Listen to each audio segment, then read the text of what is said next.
Who sparked the Minnesota Wild's rally in preseason game number 4 to beat St. Louis? Has Adam Beckman played himself into a roster spot with the Wild? And what are season expectations for Kevin Fiala, Freddy Goudreau, and Victor Rask? We find out all that and more on today's episode of Locked on Wild.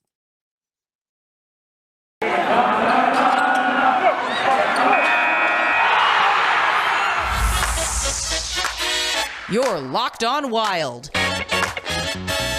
your daily podcast on the Minnesota Wild, part of the Locked on Podcast Network, your team every day.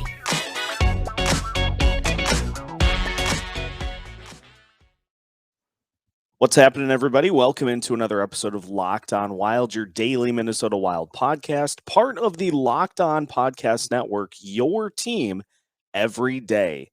Thank you for making Locked on Wild your first listen every day. And just a reminder, Locked on Wild is free and available wherever you listen to podcasts. On today's episode of Locked on Wild, we will recap the Wild's 4-3 win in overtime over the St. Louis Blues in preseason game number 4. We'll talk about some of the players that keyed the comeback and whether or not Adam Beckman has played himself into a potential spot on the Wild's opening night roster. We'll also talk about season expectations for Kevin Fiala, Freddy Goudreau, and Victor Rask. My name is Seth Topal, host of Locked on Wild, veteran of over 10 years of Minnesota sports coverage, including the last couple of seasons covering the Minnesota Wild, getting set for my first full season covering the Wild for Locked on Wild. Happy to have you along on a Thursday edition of the show. And we got a lot to get into here on today's show. So let's dive right in, taking a look at some of the things that happened in the Wild's 4-3 overtime win over St. Louis in preseason game number 4. Now, not a great start for the Wild. Great start for the Blues, who got out to a 3-0 lead in the first period. And before you could even blink, Kaapo Kahkonen had given up 3 goals in a span of 4 shots.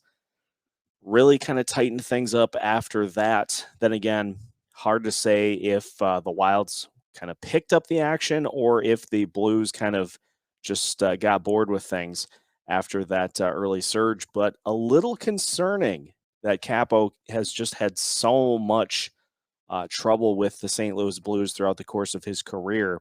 And coming into this matchup, a goals allowed average of 7 or 8 even in his last few starts against the Blues. So obviously wanted to see him get off to a little bit better start, but at the same time, he did have some nice saves down the stretch, and he certainly tightened things up as the Wild mounted their comeback to end up winning. Some of the bright spots for the Wild in this game, we had the first goal of the night go to Victor Rask, who, interestingly enough, we spent basically the entirety of yesterday's show talking about whether or not Rask was even going to be on the opening day roster for this team after the acquisition of Rem Pitlick. But nonetheless, Rask getting the message, a nice feed for Marco Rossi, and as Jordan Greenway blasts the shot at the net, Rossi is there for the 1-foot tap-in. Really the only putt that I can't make on the golf course. Rask, though, taps it in, and the Wilds get on the board to make it 3-1 at that point. You then have a goal that absolutely defies the laws of physics by Brandon Duhaime, who scores from basically parallel to the net and somehow is able to flip one past Ville Husso to make it at that point 3-2. Then you have Nico Sturm benefiting from a nifty shot from Calen Addison and Adam Beckman just trying to force it up at the net. Beckman to Addison at the top of the zone, who then rifles one towards the net, and Sturm able to tap it and redirect it with his stick to make it 3-3 at that point. And then Adam Beckman with the game winner in overtime and an absolutely righteous celebration for Beckman to give the Wild the win. Beckman had the Gordie Howe hat trick here tonight. He had an assist, he had a goal to win the game, and he also got rocked in a fight. Now, thankfully, he was able to get back into the game because it did not look good at the time that he ended up getting into the scuffle. He definitely lost it, but great to see that passion from Beckman, because it boils down to this in these types of situations. You've got guys fighting for, in this case, maybe one roster spot for this Minnesota Wild roster. As it sounds as though, and we touched on this yesterday about Pitlick, is that it's likely that he is going to be with the team, and Bill Guerin virtually confirmed that, is that he's going to be a part of this opening night roster.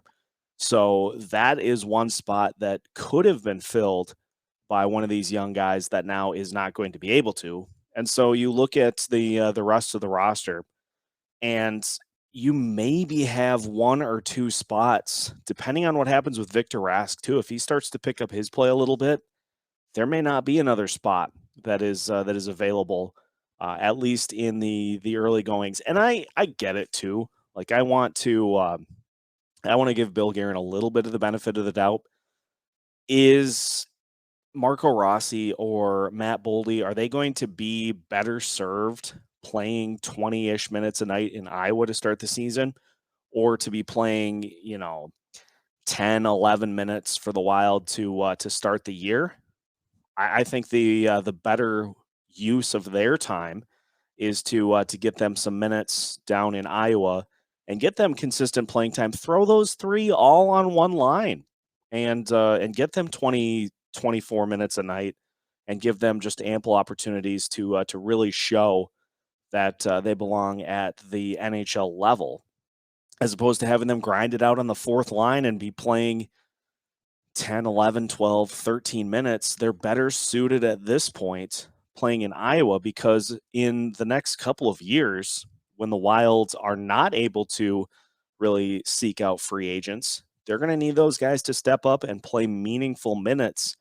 That could end up being your third line in a span of not this year per se, but maybe next year, or at the latest the year after that. That could end up being your entire third line or second line, depending on how you look at it, of Matt Boldy, Marco Rossi, and Adam Beckman. Those guys will be needed. And so if they don't end up making the team to start the year this year, is it the end of the world? Not necessarily. Would it be nice to see them get up and play? Absolutely. But we got to think a little bit of a bigger picture here with trying to make sure that we can keep those guys on this Wild roster over the next 3 years. So may make more sense for them to start where they're going to play more consistently, and then work them in when the time is right. Adam Beckman, though, has earned an opportunity to make this team with his play. 4 goals in 3 preseason games.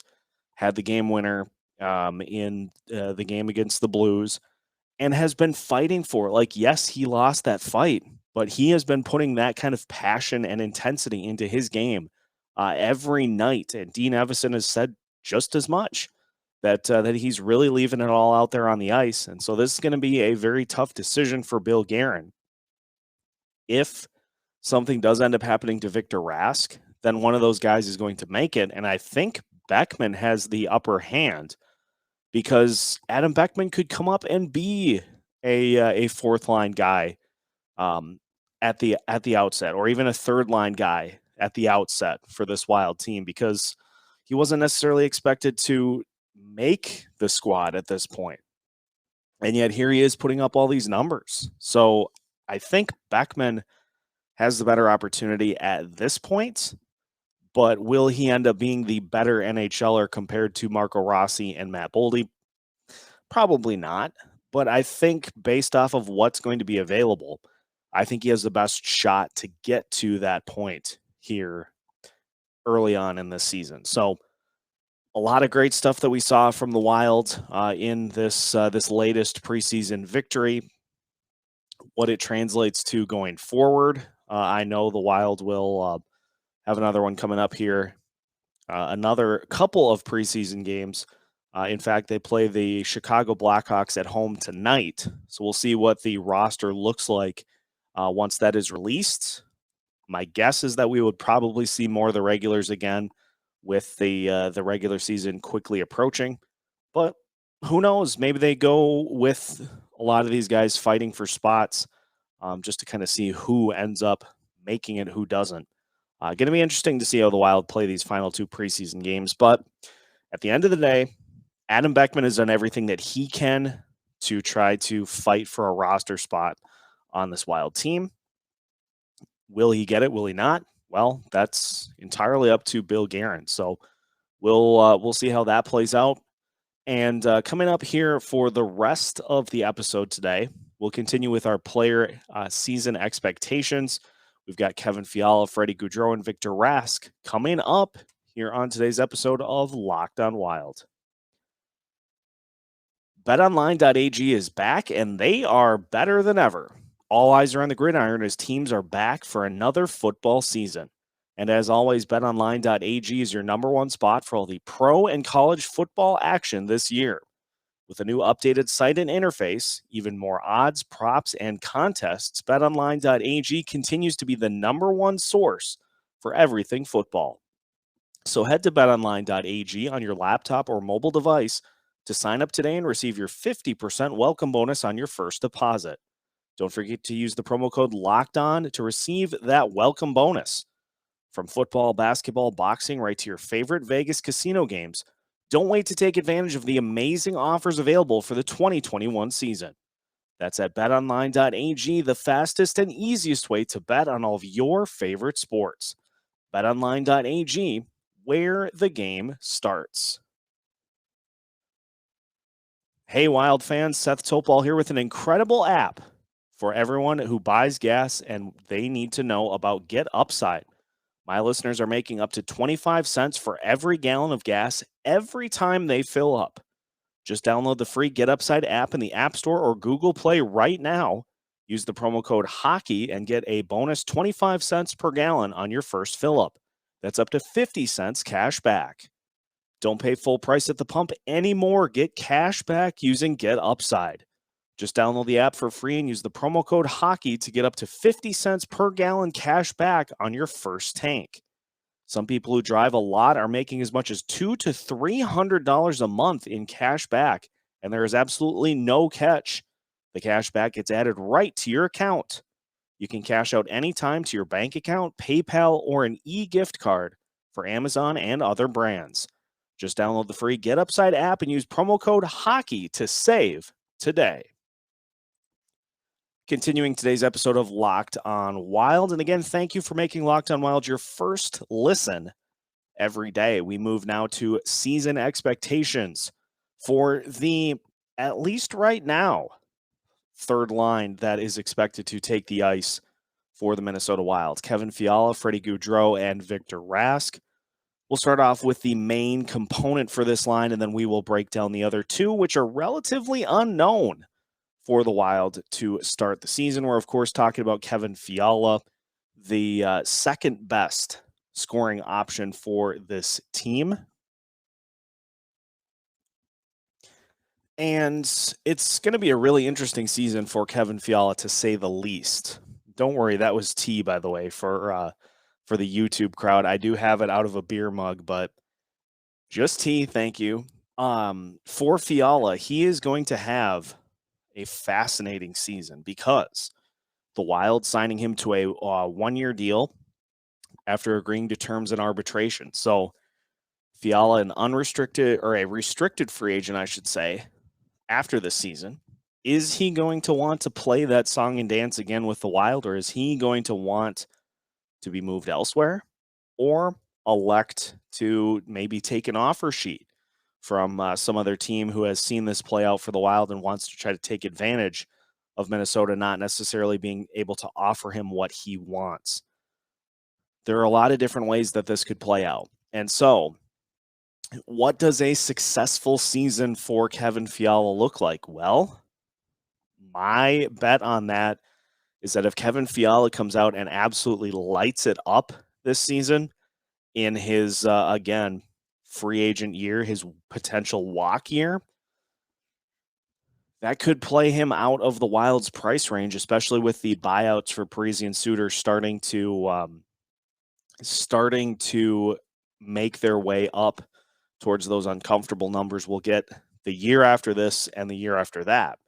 So if Fiala is able to put together maybe his best season or close to best season of his young career, that's going to be successful for him. The thing that I'm keying in on most, though, is just trying to see a little bit more consistency.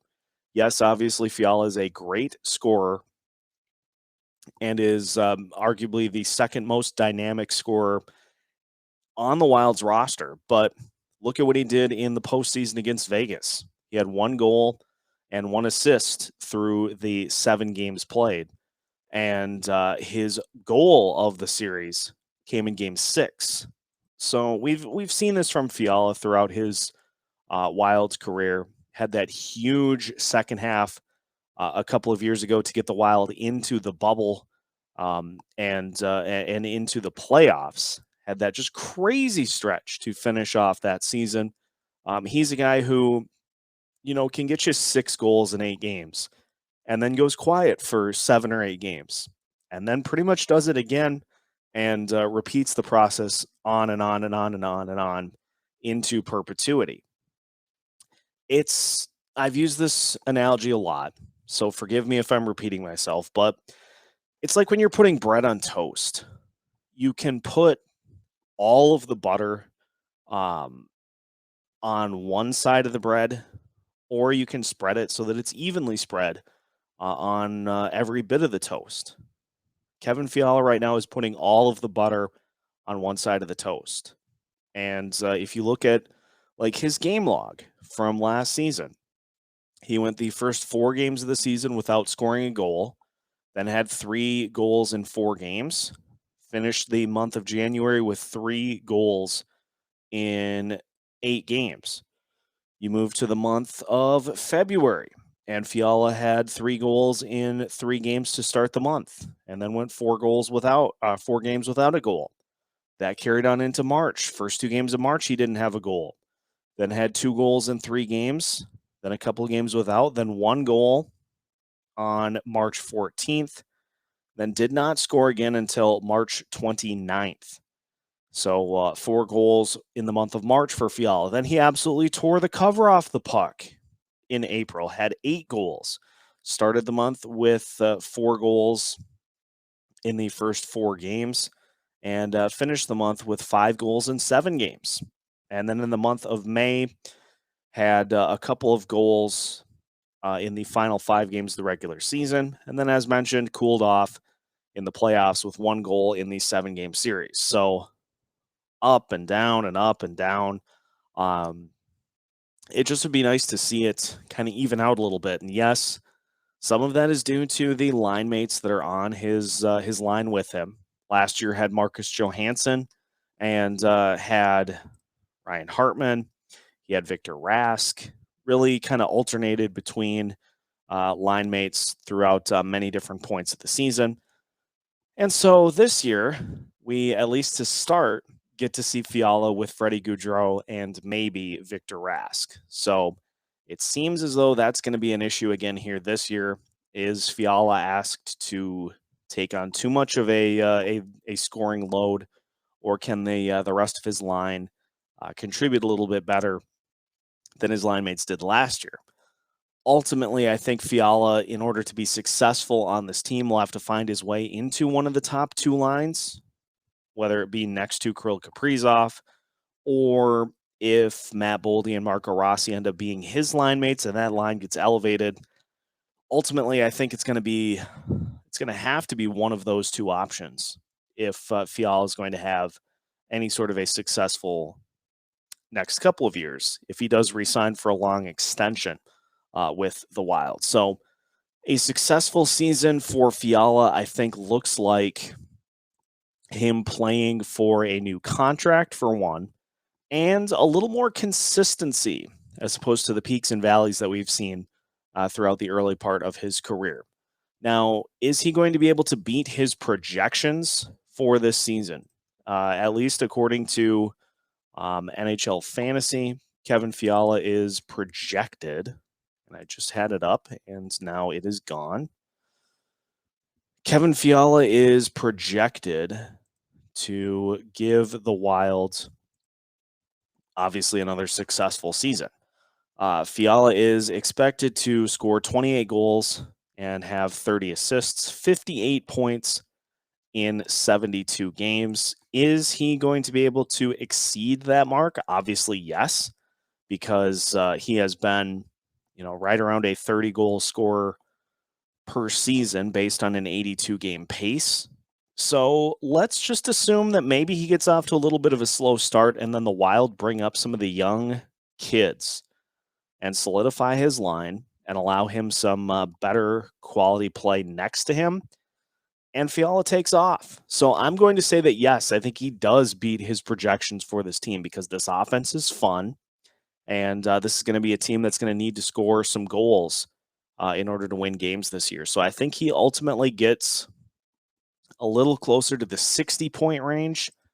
And I think he does get to the 30-goal plateau. So I'm going to say 60-plus points for Kevin Fiala this year, and I think he does narrowly beat his 2022 projections for this season. So, yes, I think he can beat the projections. Are there any concerns for Fiala heading into the season? Well, if we see more of the hot play for 4 to 5 games, followed by kind of a trickle off into really nothingness, if we see him get frustrated with the play of his line mates, yeah, those could be some concerns that lead to Fiala playing like he has over the last couple seasons. And not to say that he's played poorly, just to be nice to just see it a little more evenly spread as opposed to up and down and up and down. So those are really the only concerns that I have for Fiala is frustration and inconsistency. But beyond that, he's primed for a great season and is going to really set himself, if he plays well, really set himself up for a successful and a lucrative contract either here or elsewhere with another team that would just be dying to have him added to their roster. So that's a look at Kevin Fiala's 2021-2022 season projection. When we come back, we'll take a look at Freddy Goudreau and Victor Rask and see what they have in store for this season. That is next here on Locked on Wild. Today's episode is brought to you by Rock Auto. With the ever-increasing numbers of makes and models, it's now impossible for your local chain auto parts store to stock all the parts you need. Why endure often pointless or seemingly intimidating questioning like, is your Odyssey an LX or an EX? Let's be honest, nobody knows. And why wait while the person behind the counter orders the parts on their computer, choosing the only brand their warehouse happens to carry? You have computers with access to rockauto.com at home and in your pocket. You can save time and money when using Rock Auto. Why choose to spend 30, 50, even 100% more for the same parts from a chain store or car dealership? RockAuto.com is a family business serving do-it-yourselfers for over 20 years. And RockAuto.com's prices are reliably low for every customer. So head to RockAuto.com right now and see all the parts available for your car or truck. Make sure to write Locked On in their How Did You Hear About Us box so they know we sent you. Amazing selection, reliably low prices, all the parts your car will ever need. All at rockauto.com. Final segment of today's episode of Locked on Wild. And again, thank you for making Locked on Wild your first listen every day. Locked on Wild is free and available wherever you listen to podcasts. Let's talk about a couple of relatively unknowns heading into the 2021-2022 season. I'm, of course, talking about the line mates for Kevin Fiala.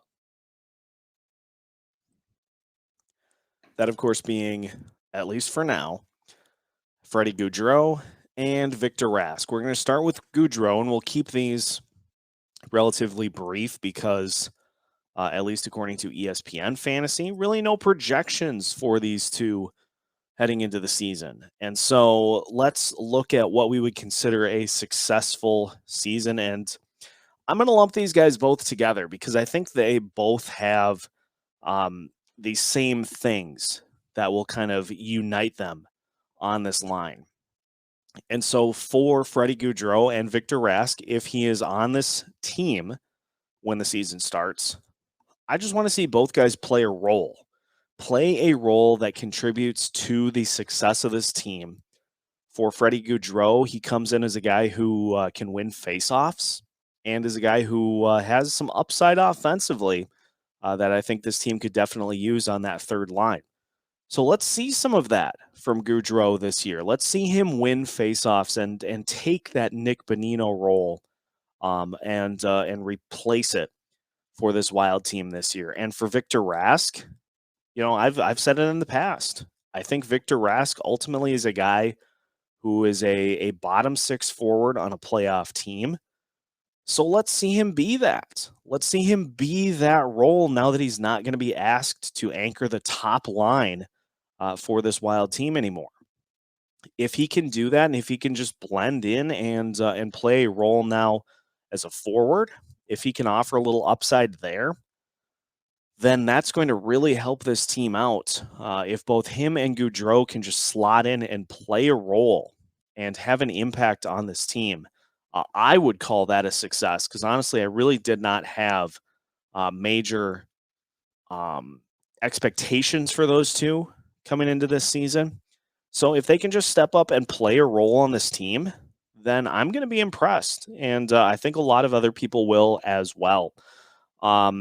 In terms of any questions heading into the season, basically all of that is what I'm saying is we don't really know what we have with Freddy Goudreau. He played in limited action with Pittsburgh last year and played with Nashville before that and had some rather uninspiring results. So if Gaudreau can show that he can be a role player with this team and can fill, that face-off void and can give them a little upside from the scoring department, he's going to fit in great.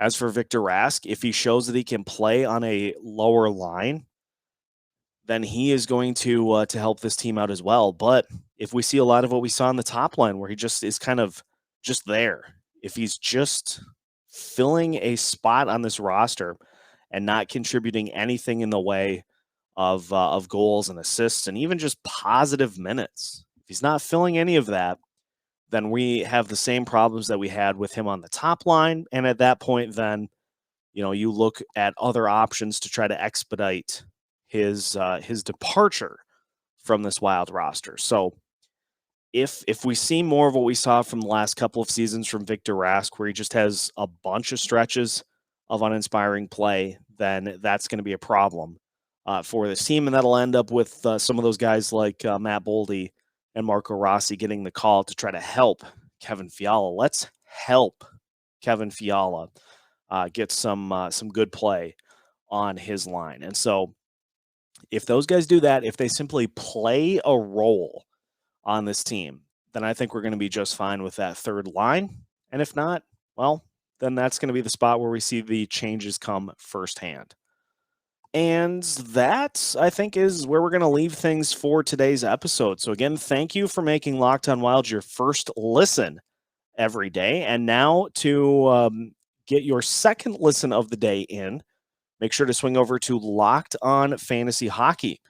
Host Scott Cullen leans on his decades of fantasy hockey insight and experience every day to help you be the expert of your fantasy league. Locked On Fantasy Hockey is free and available on all podcast platforms.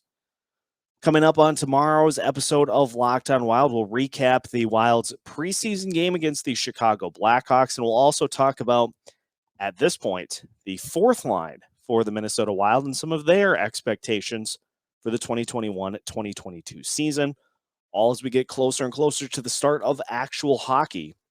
Cannot wait for that. Make sure to follow Locked On Wild wherever you listen to podcasts. Also follow us across all social media platforms, Facebook, Twitter, Instagram. Make sure to subscribe to our YouTube channel so that you don't miss out on any of the video content we have throughout the week as well. And make sure to listen and keep an eye out for new episodes posted every Monday through Friday as part of the Locked On Podcast Network.